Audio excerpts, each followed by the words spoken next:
So today we're gonna have our conversation about let me look the exact term here. Use of inclusive language with Spanish-speaking patients. We are gonna have Dr. Oquendo join at some point and lead the conversation. I'm Dr. Nunez, Aglauri Nunez. I'm going to be the co-leader of this group from now on as well, with Dr. Oquendo. So very nice to meet you all. I'm the Director of Training for Behavioral Health at Salud Family Health in Colorado. So we will be talking a little bit about that today. So inclusive language with Spanish-speaking patients. So I guess my first question for you guys is, what do you feel, right,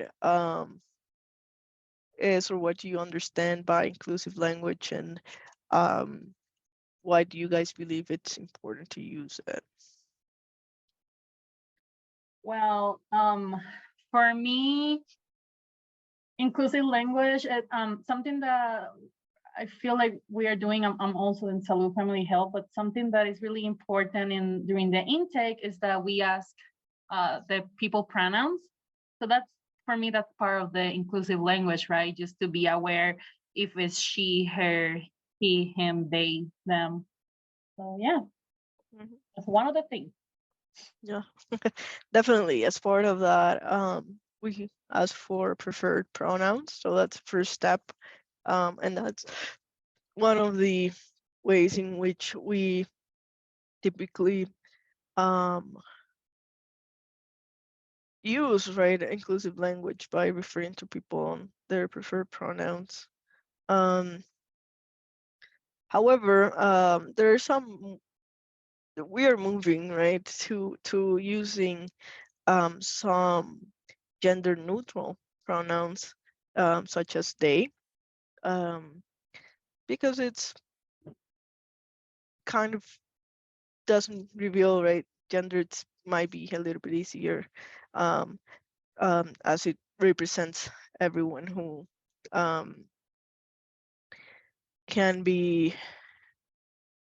doesn't identify, I'm sorry, by she or her or he, him. So that's something also that we use. I think that using, I'm sorry, I'm getting lost a little bit here with what I wanted to say. Oh, so using gender neutral language has the power to increase diversity in the workplace, and people feel more included, feel like there's equity within the workplace, not only for women, but also for individuals who identify as non-binary, and typically face higher rates of discriminatory incidents, or they feel like they're excluded from that type of inclusive language that we typically use. So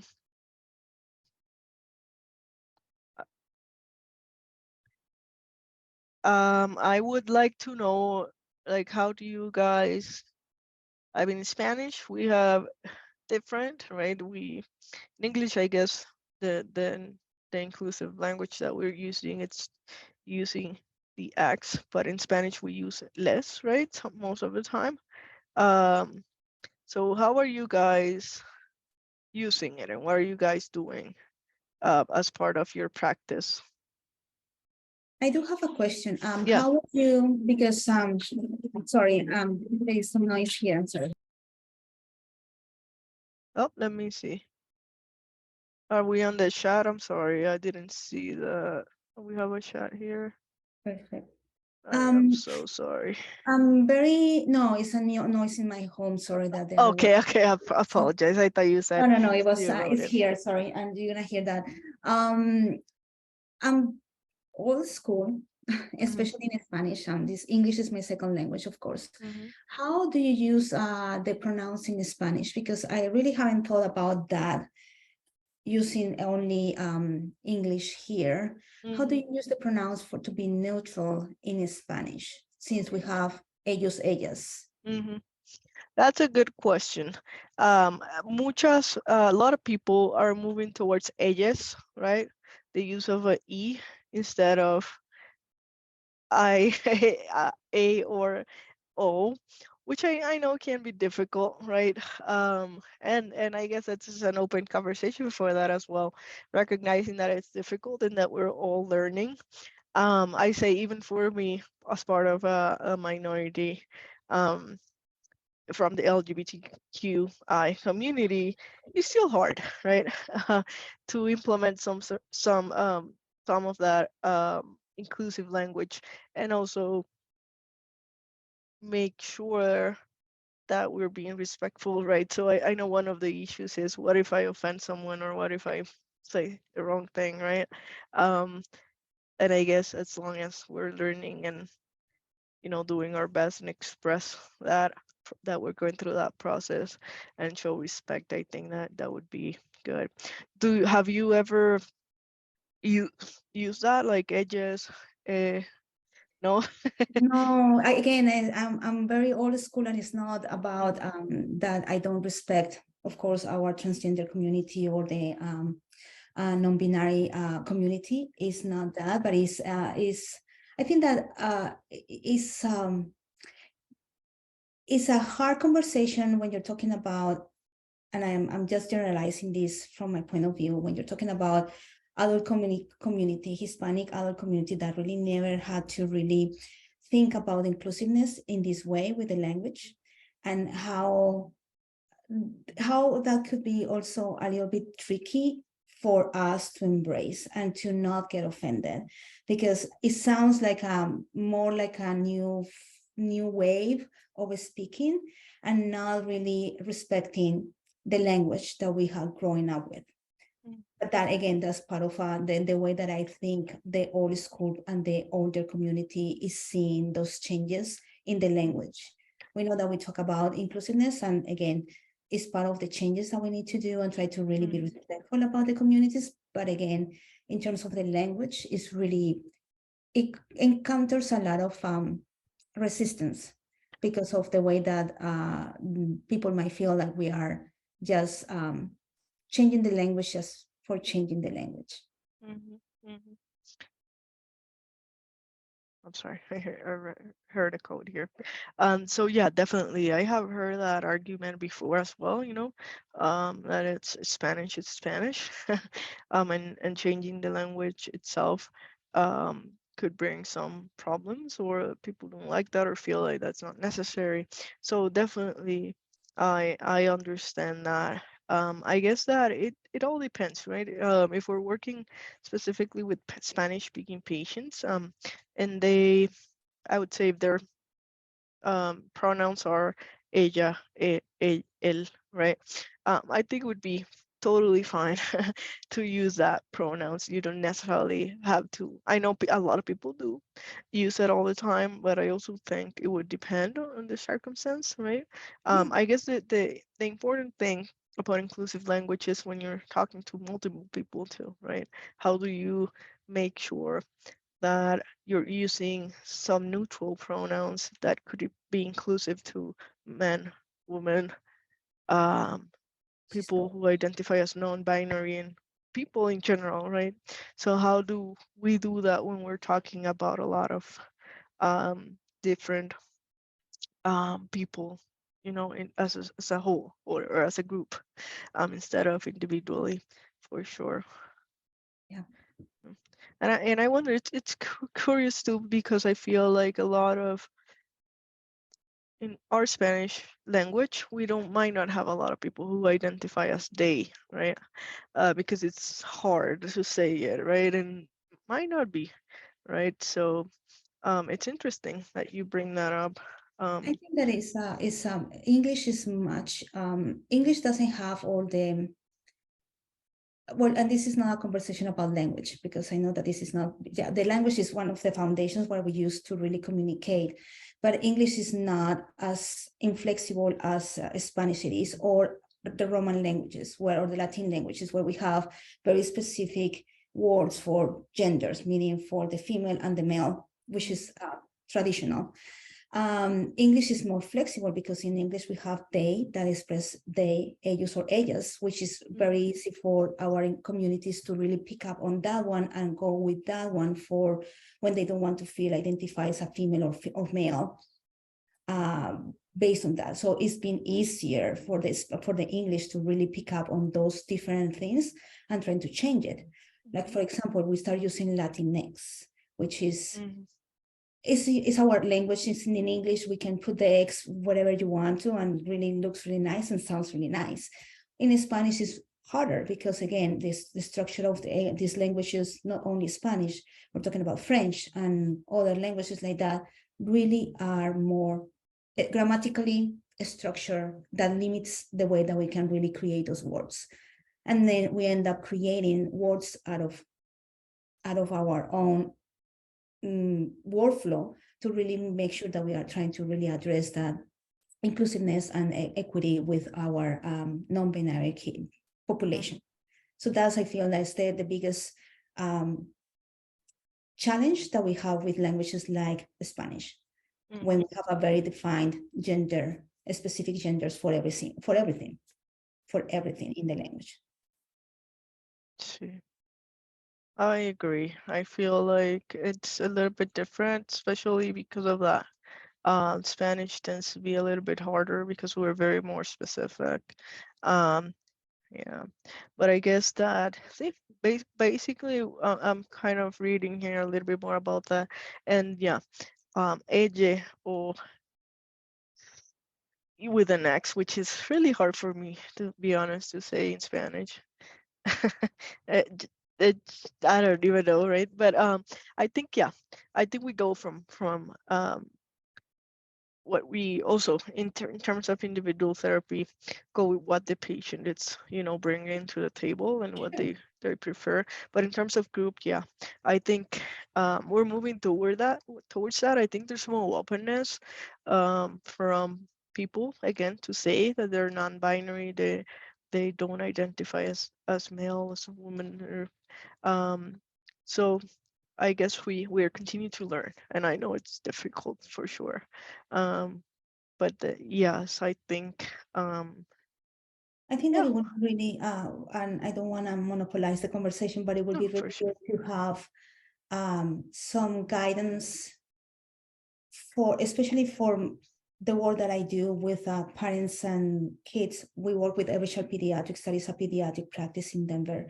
Having how we can have those hard conversations, or tips to really have those conversations with the parents. Because the kids, it's easy to really handle this, and they are picking up the language, so then they are really using English for everything, and it's easy to say, okay, I'm identifying as a they, and then they go with that. That's fine. But when you have to really approach the parents that, let's say, is first generation immigrants from Mexico, from Central America, very traditional for everything. Of course, they are hard to learn how to change their structure to really deal with their kids that are non-binary, and really start talking about them, how we can help them to really start using that inclusiveness in their family. Having all these constructions and no barriers, because it's like a mental barrier that even I acknowledge that I have when I'm talking about my language and the way that I need to approach Latinx, for example, is a word that don't agree with that. But yeah. That is not the point. How really having those talking points that really can help us with the family, the parents that are the most, the ones that really need to really have these hard conversations about what their kids are going through, why they are identifying this way, how we can explain to them and validate those changes, and for the families to really recognize that these are things that we need to embrace and validate for our kids. Has anyone had any experience with that? Like, have anyone has had to explain to some parents or work with some Spanish-speaking parents, grandparents, and navigated how to recognize, accept, I guess, or even, promote that they use inclusive language or preferred pronouns more specifically?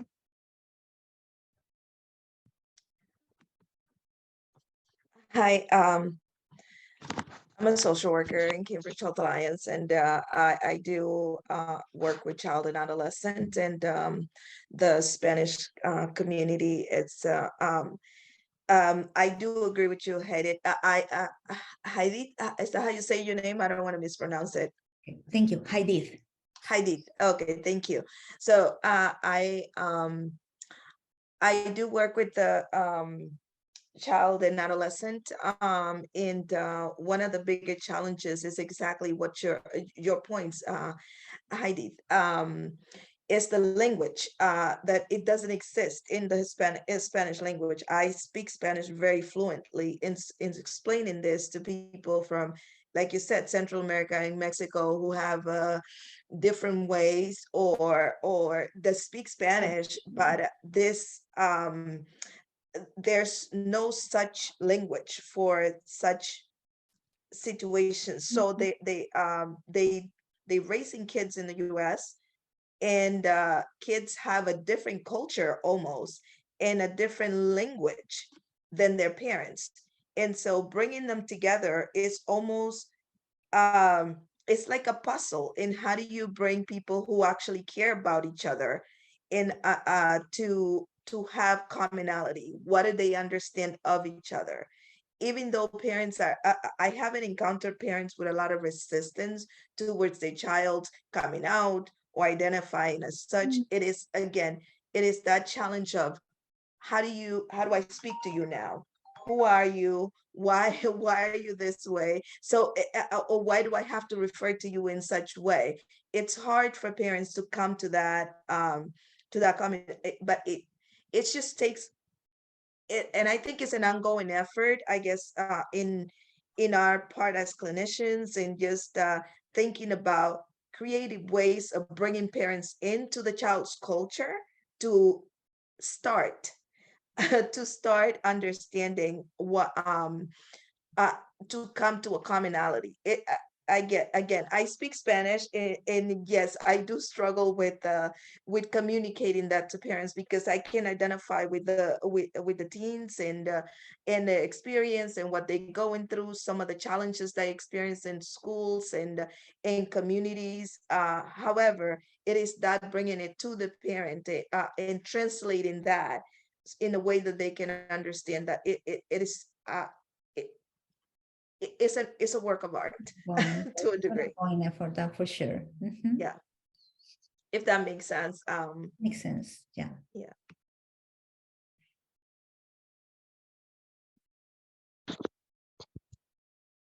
Yeah, I like that idea of promote understanding, but also meeting them, like a middle ground. I often work with patients and either way, right? In either side of that circumstance. And I feel that promoting understanding of each way typically results in better outcomes, right? And be honesty, I guess, right? Is the parents or grandparents, if like you said, they're old school, right?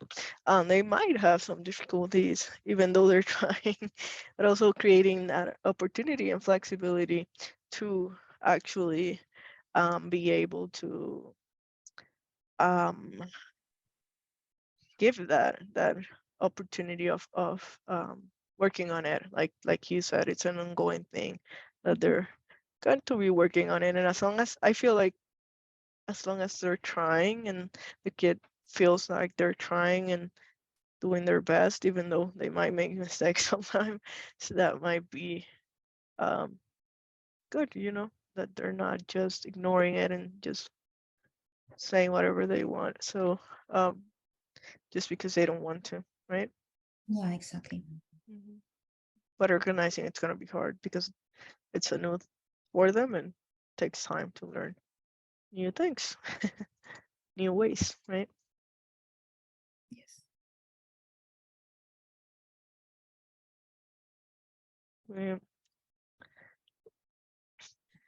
May I just say, I think Mhm. this kind of forum is helpful because I think we need to talk about this more and have guidance in how to approach certain conversations at times. Because at the moment, sometimes you can feel stuck, especially at least my experience where a teen might say, "Oh, my mom don't understand me," or my dad. Yeah, where there are a lot of challenges in the household and or communication wise, how do the teens goes about it? So, I think having forums like this where we can have maybe a little bit more guidance in in how to support teens or adolescents in situations is very it's helpful. Mhm. So I do appreciate this. Thank you. And I love Heidi's input. Thank you Mhm. for that because I can relate. Mhm. Yeah. Great. Any other questions or concerns that you feel, think anything else you might want to ask about that? Hello, everybody. Can you hear me? We hear you, but a little bit weird. Can you try that again? Can you hear me now? Better? It's Yes. like a robotic voice. I don't know what's going on. No. No. We understand you though, but it's a weird voice.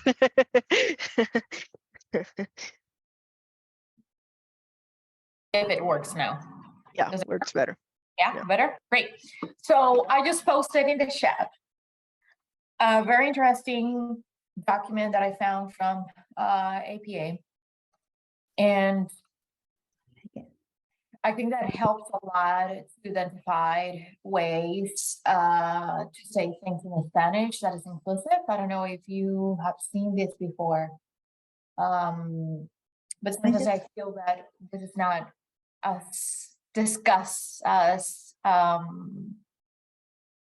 would like in different places. For example, I'm teaching a class about diversity and inclusion and all those things, and this is one of the tools that I use to teach how to say these things in Spanish. Sometimes, even when there has been other type of interactions with people with different genders, there's still that struggle of how we're going to say, a pronoun in Spanish, being a Spanish very gendered. So wanted to share with you.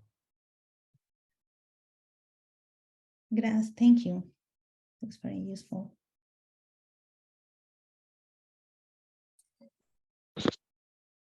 Pretty common.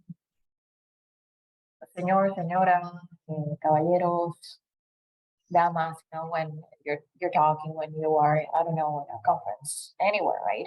It's how we talk. Exactly. And I love how it says todas las personas, ustedes. I love that one a lot, and I think it's practice how important it's practice and having a safe space to practice. And clear the intention with the action, because intentions is, yes, we want to do this, but sometimes the action is not tied to that intention yet, and that space to practice is important.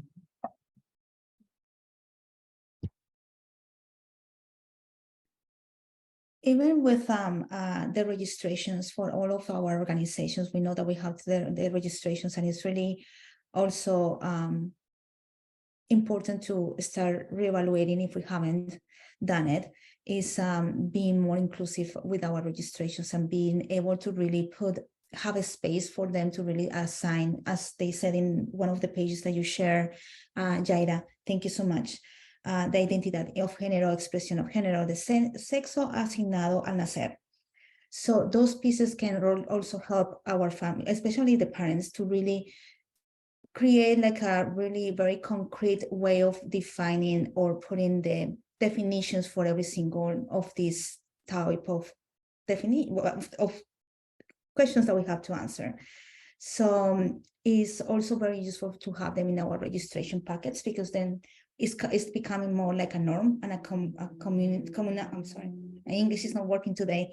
Like a norm to really start implementing those pieces and forcing our families, and in a very soft way, to really start opening up their minds and recognizing those things are changing, and there are changes that are going to stay with us, because it's not this just for a year or two or a decade. We are hoping that this is going to help us to support our communities the best way possible. So having those different ways of defining the gender at birth, or the género that we are talking about, it helps a lot to start also these conversations with the families and the children, of course. Yeah, and if you notice there, one of the questions you asked was they, so they give you also an option with a you, so edu, so gives you a few Yes. other options than just AJ, right? Exactly.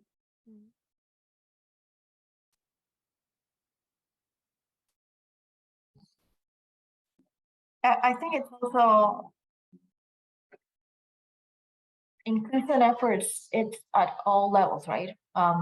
We can have this practice, but for example, if you're working in this building and the building doesn't have the laws of the city that you're working at, doesn't have non-gender bathrooms, that's something that you have to deal with the place, right? And it just reminded me, it's a very big event that I went, not related to psychology or my career, and there's a lot of people, and they put security guards on bathrooms to make sure that women were going to this way and men were going to this other way. And even when, I don't know, the makers of the event wanted to be inclusive or whatever, it also, you know, how do you make those negotiations with the people that owns the building, or it's putting in place security? And I know this is not directly related to what we do in the day-to-day with the people that we see that we're working with, but I think it's equally important to recognize that there are other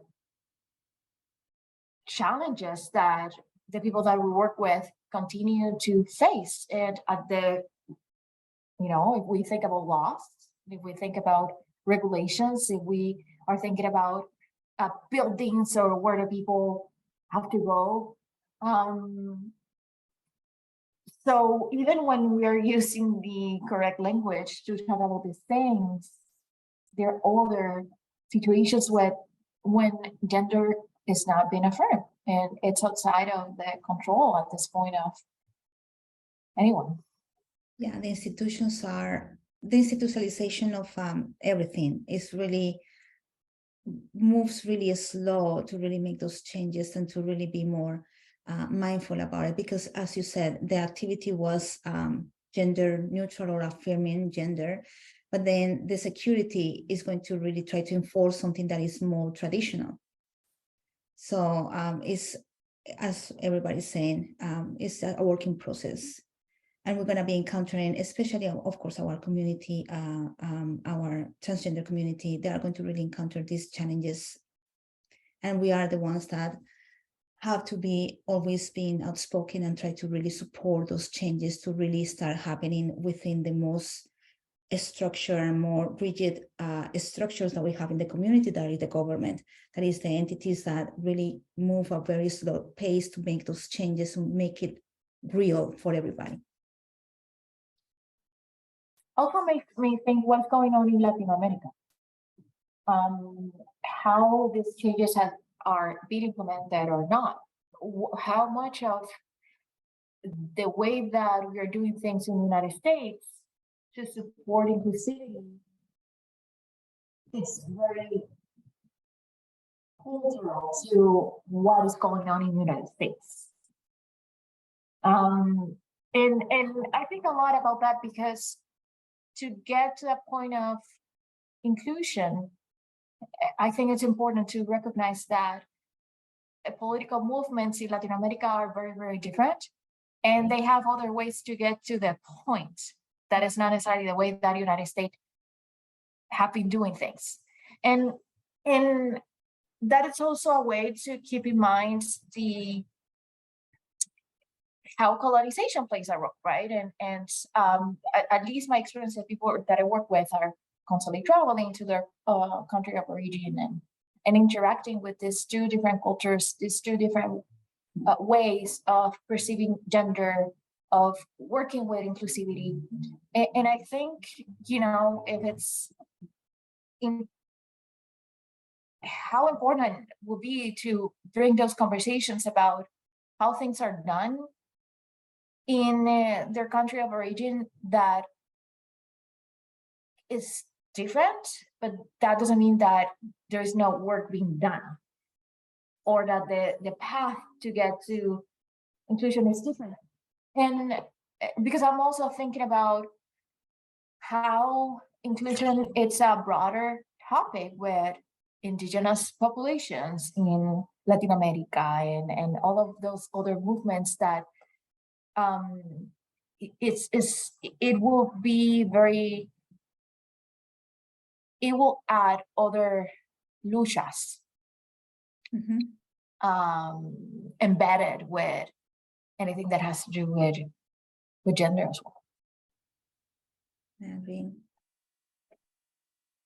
And becomes more complex, especially because when we see the United States culture is always aside of our political views, because we are very traditional, very conservative in our ways of working politically in the United States. There is always the culture of the United States being very forward, that we are always pushing the boundaries in everything. So then what happened in the United States then start replicating the rest of America. Because we always, most of Latin America always look for changes that are happening in the United States to take on those ones.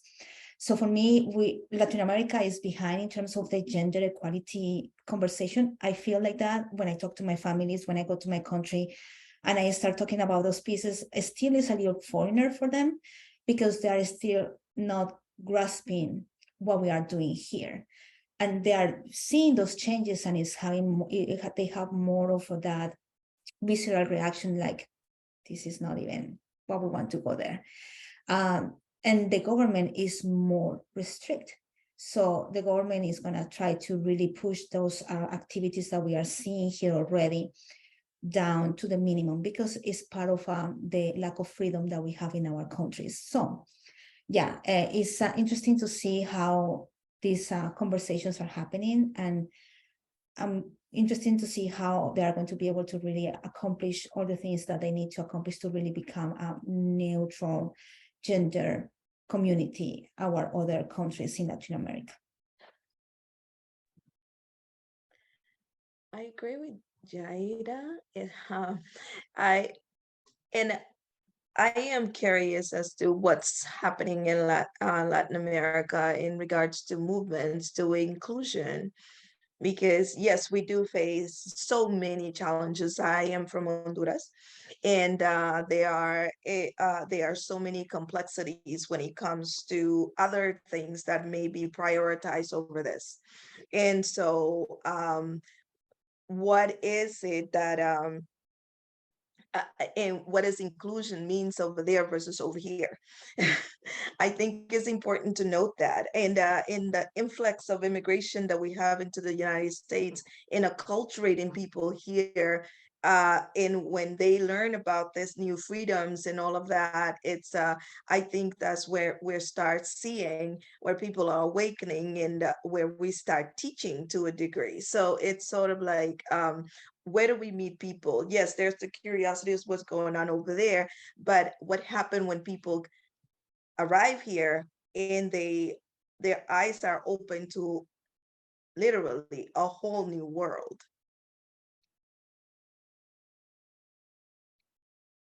For those who have any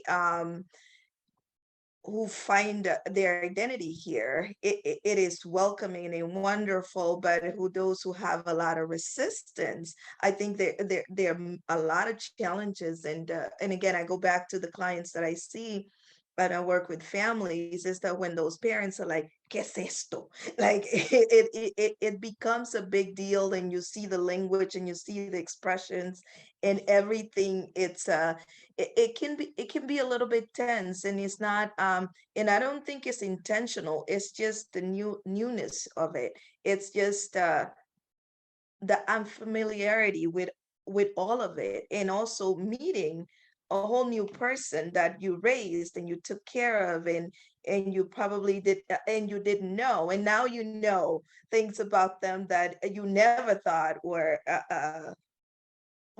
there. So it's daunting, it's challenging, it has a little bit of everything, but at the same time, I think there's also that relief of that we see in clients, where they can actually be themselves and talk about their feelings, their experiences in a free and open way. So I think there's a lot of learning and that we have to do, and a lot of teaching, because I think we're doing two things at the same time, where we're learning as we teach. It's a very interesting dynamic for at least for the Latino population, and I don't think it's strange for other cultures. I work with Haitians, and this is very controversial in that culture as well. So the Caribbean and Latin American population, it is something.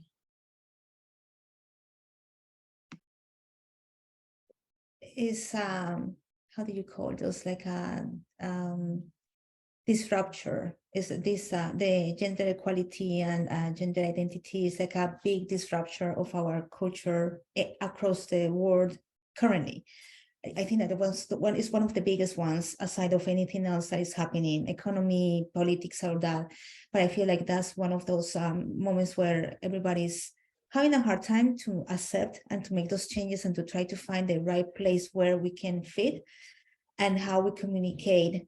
Not because I have the intention to offend anybody, or somebody gonna get offended by the things that I'm saying, but all those is a learning process that I see very interesting happening to us at this moment in time in this planet.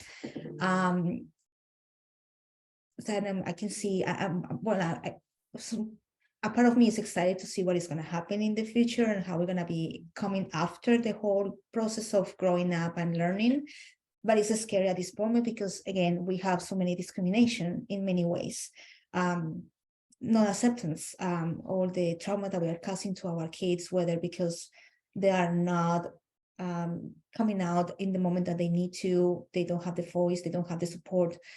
All those pieces are really having this generation having a lot of trauma because of those pieces as well. So again, in 10 years, we're going to have to start dealing with the trauma that we cause because of the lack of preparedness that we had, not for the fault of anybody. It's just a new thing for everybody that is happening right now. So it will be interesting to see in the following years how this is going to play out for all of us. I'm very curious about your,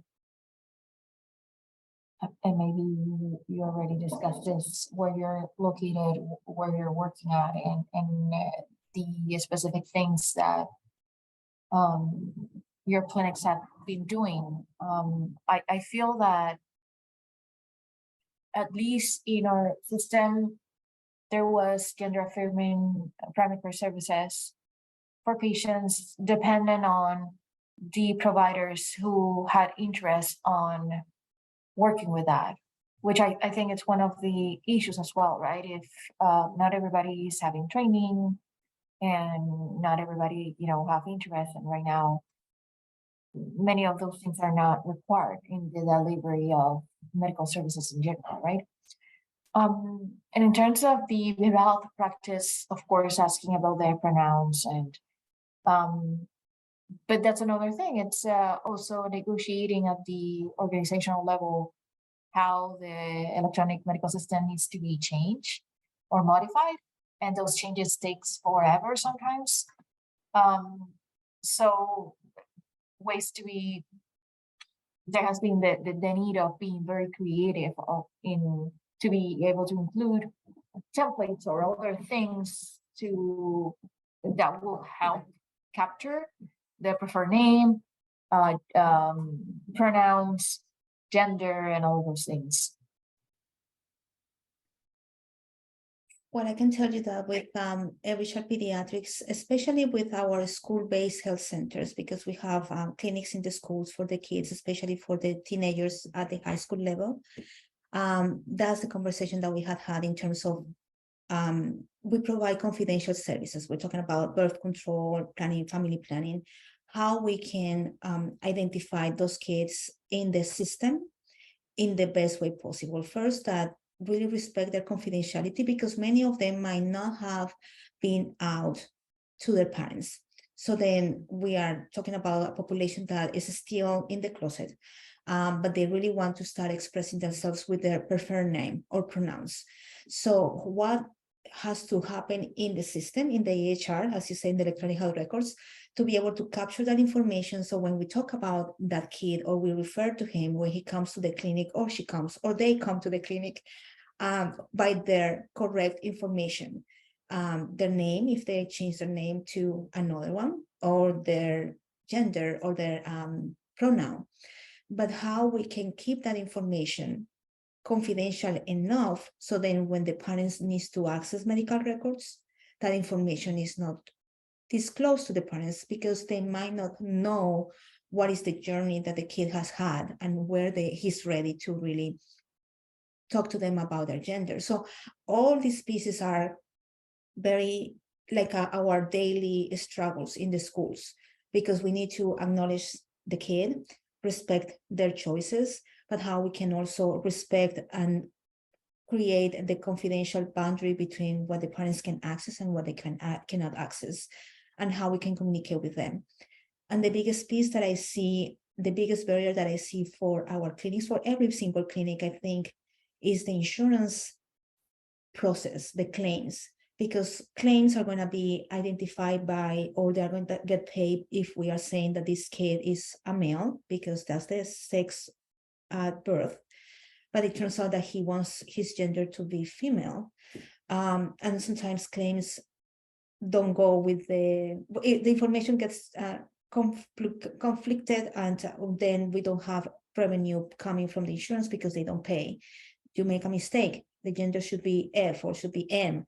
And no, that's not what we are looking for here. So then it's also all these layers of ways of navigating, and how we learn how to navigate those pieces to make sure that we are serving the kids, confidential services are respected, confidentiality is respected, the families are also getting the services that they need through us, and also we get our revenue doesn't get penalized because of all these changes as well. So there's a lot of levels of complexity that we have to navigate in our work. And it's complicated to have a solution. Tell me. No, I mean, it's just it's so many systems interacting, right?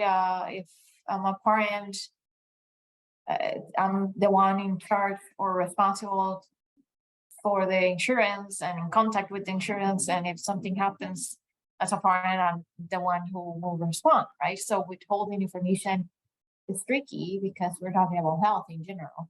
So I think it's very complex. And the sad thing about it is because there is no openness to talk about this. It's precisely the issue that kids are in this struggle of, oh my gosh, I don't want anybody to find out. I don't want my family, my parents, which will be the first support, right?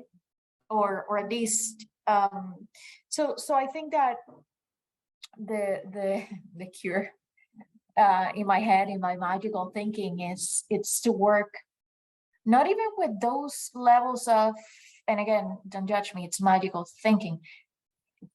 Instead of working with those levels that it's even complex for something simple, that for cosas más sencillas, you know what I mean? Like insurances and getting into those topics, it can be very complex for general medical needs, right?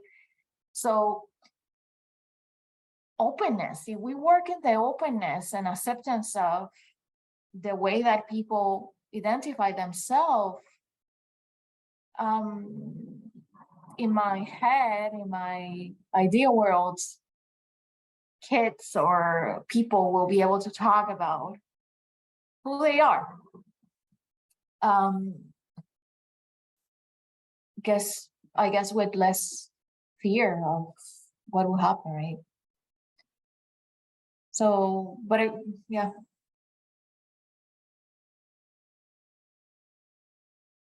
I know it would be ideal, as you say, in your ideal world. I think that in every world that we are thinking about, it would be ideal to have those that freedom to be able to really express yourself the way that you think or the way that you feel, and not being judged and not feel threatened by society. And and that's unfortunately, well, I don't want to say unfortunately, but in reality, this is where we are. And not to blame it on the parents, because of course this is not to blame anybody, but we as a parent, and I imagine that if I have a baby, I will be, I don't know, it will be different, but for many families, that's the biggest. I think that the hard conversations that we have to really make sure that we break this cycle of not being able to be open and be scared about what is happening in society is the family, our family.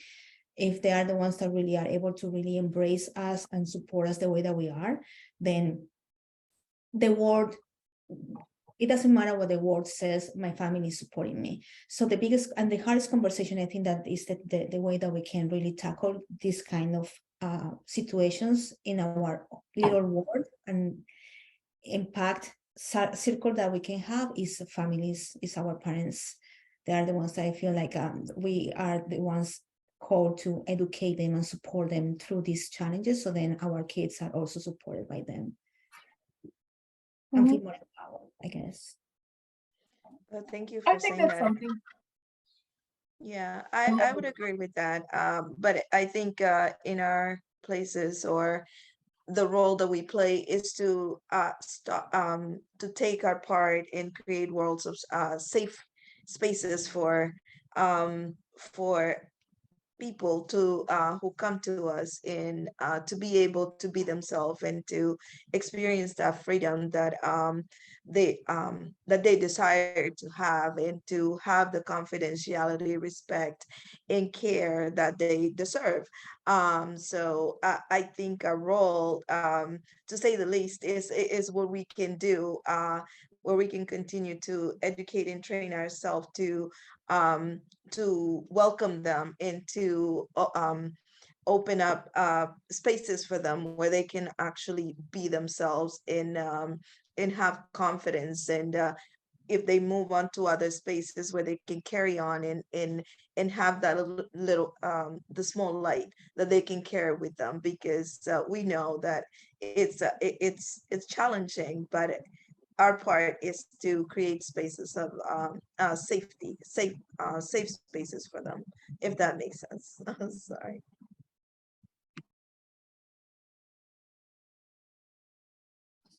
I agree, and I think that this practices of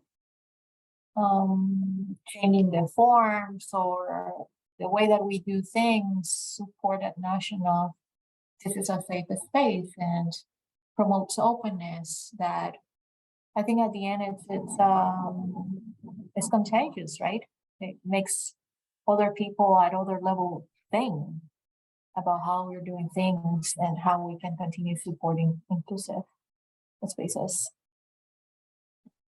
I think that the other piece is also important, talking about our staff, because we know that as in the world, we have different levels of understanding or acceptance. So having also being very delivered with training, intrinsic bias trainings, or that can help us to really alleviate those barriers, because you can come to a meeting with a parent and you may not even recognize that you are against, and you are not helping the whole family to really evolve in the way of having those safe conversations that they need to have. So being mindful about those pieces and offer those kind of trainings in our organizations are also key for everybody to be in the same boat, whether we accept it personally, that I said, maybe I'm just saying, I'm not like that, I don't accept it, I don't care, but I respect you, I respect your decision, and I don't allow my bias to really affect this relationship that I have with you, and the results that you're looking for, this care for your child or for yourself.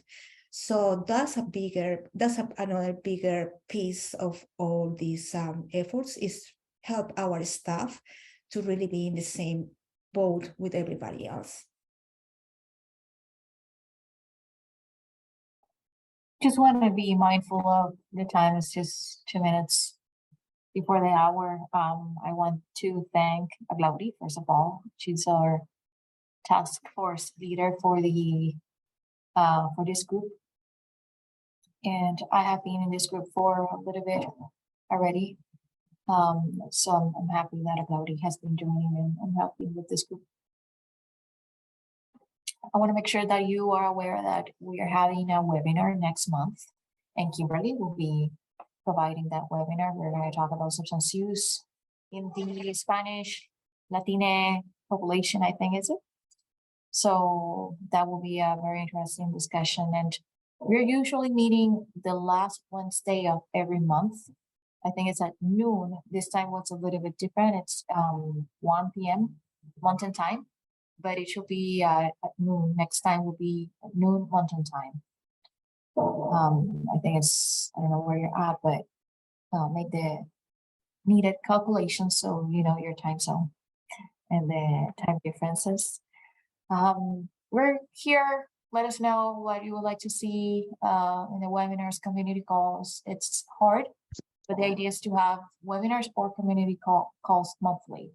If we cannot do it a month, then we'll just wait to see if we can make it the following month, and for us just to have this space for everybody to engage in conversations that impact our community and the community that we serve.